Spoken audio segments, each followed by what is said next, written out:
Hello అండి, అందరికీ నమస్కారం. నేను మీ శ్యామ్ కుమార్. ఎండలు మరీ విపరీతంగా ఉంది. మన హైదరాబాద్లో అంటే 40-45 డిగ్రీస్ వరకు ఎండ వెళ్తుంది. ఈ ఎండలో మనమే దాహం తట్టుకోలేకపోతున్నాం. చిన్న చిన్న పక్షులు పాపం ఎట్లా తట్టుకుంటాయి.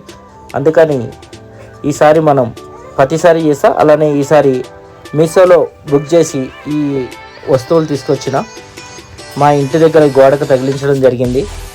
ప్రతి ఒక్కరూ మీకు తోచినంతగా ఒక బాయిల్లో అయినా కొన్ని బియ్యము వాటర్ వేసి మీ పిట్టగోడ మీద పెట్టండి. మనకే దాహం అనేది తట్టుకోలేము, ఆ పక్షులు అసలే తట్టుకోలేవు. పక్షులు చెట్లు బాగుంటేనే మనం బాగుంటాం. సో ప్రతి ఒక్కరూ ఈ ఎండాకాలం అయిపోయే వరకు పక్షులకి వాటరు బియ్యం పెడతారని కోరుకుంటున్నా. Thank you so much.